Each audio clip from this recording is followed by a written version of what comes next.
Aménager son quotidien de manière simple. Aujourd'hui, j'aimerais te partager des méthodes que tu peux utiliser pour alléger ton quotidien. La première chose, c'est avoir le moins de possessions possible dans ta maison. Ça veut dire que ça soit dans ta vaisselle, une assiette ou deux assiettes maximum, ça dépend de combien de personnes habitent avec toi, mais à quoi ça sert d'avoir 4 assiettes si tu habites en couple ou bien seul.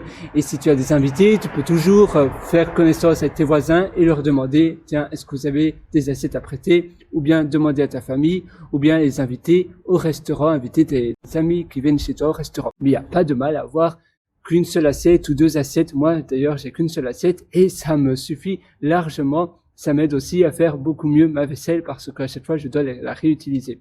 Tu vois, moins de possessions, c'est beaucoup plus simple. Un seul savon, tout de très bonne qualité, mais qu'une seule chose. Utilise les supermarchés comme endroit de stockage, mais pas ton intérieur, pas ta maison.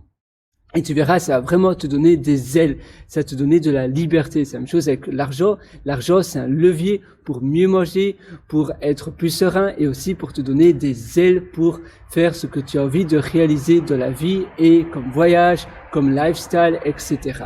Alors, la deuxième chose, c'est de penser léger, de bien organiser son quotidien pour pas avoir la tête encombrée de choses.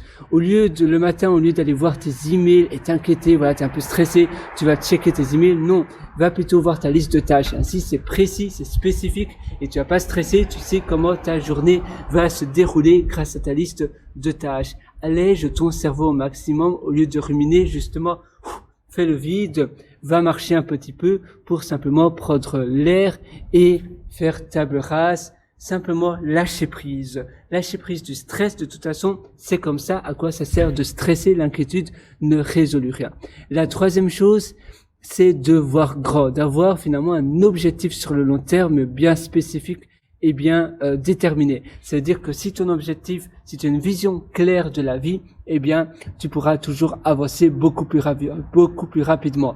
En effet, quand tu as un objectif clair et précis, tu sais exactement où tu vas, quand, maintenant, tout de suite, et ainsi, tout le reste pourra simplement suivre.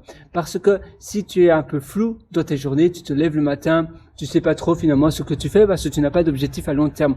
À la place, si tu as un objectif de long terme, tu sais tous les matins, je dois faire cela pendant 1 an pour arriver à ça.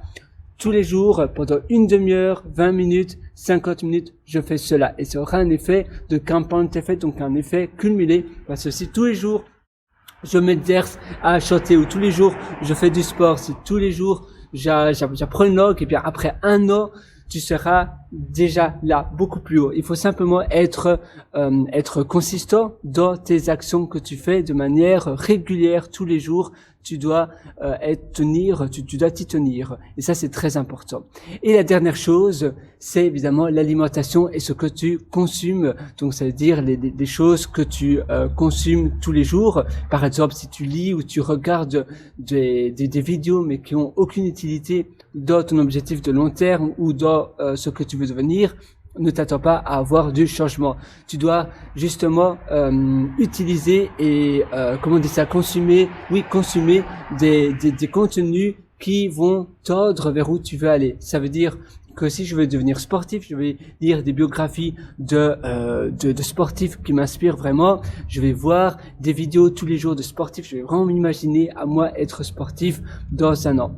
Ou bien la même chose, l'alimentation. Si je veux être sportif, eh bien si je vais au McDonald's tous les jours, je dois pas m'attendre à voir vraiment des progrès parce que je deviens ce que je mange, je deviens aussi ce que je pense. La pensée, toutes les choses que je pense est aussi très importante. En effet, si tu penses à des choses qui sont médiocres ou bien je me dis, voilà, je suis nul, eh bien, ne t'attends pas à avoir des changements qui sont positifs. Pense à des choses vers où tu veux aller, vers où tu veux devenir. La pensée a finalement une puissance vraiment mal estimé, sous-estimé. Si tu penses à des choses toujours positives et que tu es toujours gai et incroyablement joyeux, eh bien, le reste va suivre. Tu vas aussi être plus facilement souriant et plus facilement enclin à dire oui aux nouvelles opportunités. Tu vas moins tomber malade. Et donc, en effet, être positif, ça a vraiment un effet de cercle vertueux. Moi, je te souhaite tout le meilleur sur ce. D'ailleurs, si tu veux aller encore beaucoup plus loin, tu peux me rejoindre sur mon site pierrelwriter.com. C'est pierrewriter.com. Je te souhaite tout le meilleur sur ce et à une prochaine.